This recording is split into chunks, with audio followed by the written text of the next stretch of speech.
नमस्कार मित्रों आज की ये कथा किसी सामान्य युवक की जीवन शैली नहीं अपितु यह उस अद्भुत तपस्वी की यात्रा है जो कि तकनीक और त्वरित जीवन शैली के इस दौर में वेदों की अग्नि को पुनः अपनी साधना से पुनः प्रज्वलित कर रहा है।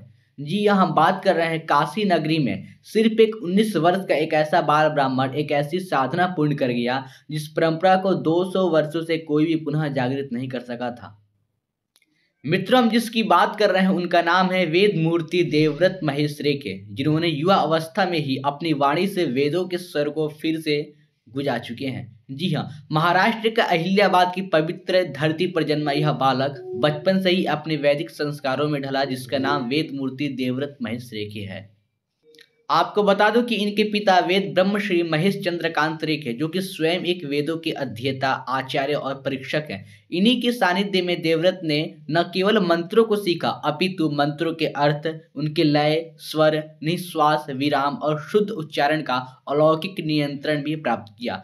आज जब अधिकांश युवा डिजिटल संसार में खो जाते हैं तो देवव्रत ने स्वयं को समर्पित किया कहाँ? वेद, विज्ञान और सनातन ज्ञान की धारा को। मित्रों जरा ध्यान से सुनिएगा। दंड क्रम परायण केवल एक पाठ नहीं बल्कि यह एक कठोर तप, एक जीवन शक्ति, एक आध्यात्मिक परीक्षा है। यह शुक्ल यजुर्वेद के करीब 2000 मंत्रों का अत्यंत जटिल और स्वरबद्ध और नियमबद्ध पाठ है। जी हाँ, आपको बता दें कि मंत्र ग्रंथ देख कर नहीं पढ़े जाते, इसमें पूरा पाठ स्मृति से वाणी की पूर्ण शुद्धता के साथ पढ़ा जाता है। एक भी स्वर या मात्रा या विराम, कहीं भी कोई त्रुटि नहीं होनी चाहिए। इन सभी में कुछ इस प्रकार से इन मंत्रों का पाठ किया जाता है। लेकिन देवव्रत रेखे इन्होंने अक्टूबर से नवंबर तक लगातार 50 दिनों तक प्रतिदिन प्रातः से संध्या पर्यंत नियमित अनुष्ठान, उपासना और साधना के साथ इस महान पारायण को पूर्ण किया। यह केवल अध्ययन नहीं बल्कि यह था मन का संगम, वाणी की नियंत्रण और आत्मा का तप। आपको बता दूं जब यह साधना पूर्ण हुई तो श्रृंगेरी शरद पीठ के आचार्यों ने उन्हें सम्मान मंच पर बुलाया, उनके मस्तक पर चंदन लगाया, वेद ध्वनि के साथ आशीर्वाद दिया और कहा, बालक तुमने वह कर दिखाया जो हमारी परंपरा में कई जन्मों की साधना के बाद प्राप्त होता है। साथ ही दोस्तों इसके बाद हमारे देश के प्रधानमंत्री, जी हाँ, माननीय नरेंद्र मोदी जी ने ट्वीट किया और कहा कि देवव्रत तुमने संपूर्ण भारत को गौरवान्वित किया है, तुम्हारी साधना और हमारी वैदिक परंपरा का पुनर्जागरण किया है। लेकिन सोचिए, राष्ट्र का प्रधानमंत्री एक 19 वर्ष के एक वेद पाठी को राष्ट्र गौरव की उपाधि दे रहा है। यह केवल सम्मान नहीं बल्कि परंपरा का विजय है।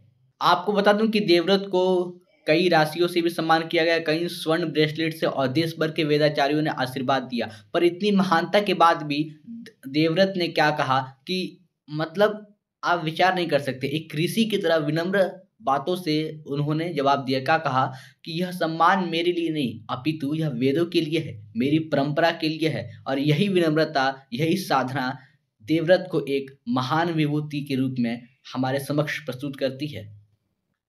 तो मित्रों ये कहानी केवल एक युवक की नहीं, यह वह शंखनाद है जो हमें अपनी जड़ों से पुनः जोड़ता है। देवव्रत रेखे ने यह सिद्ध कर दिया कि उम्र छोटी हो सकती है पर संकल्प जितना ऊंचा हो, इतिहास उसी का होता है। तो आज के लिए बस इतना ही, मिलते हैं अगले वीडियो में। तब तक के लिए आप सभी से निवेदन है, कृपया दीपक संस्कृत सारथी इस यूट्यूब चैनल को आप सभी सब्सक्राइब जरूर करना। मिलते हैं एक और नए वीडियो में नए विषय के साथ। नमस्ते दोस्तों।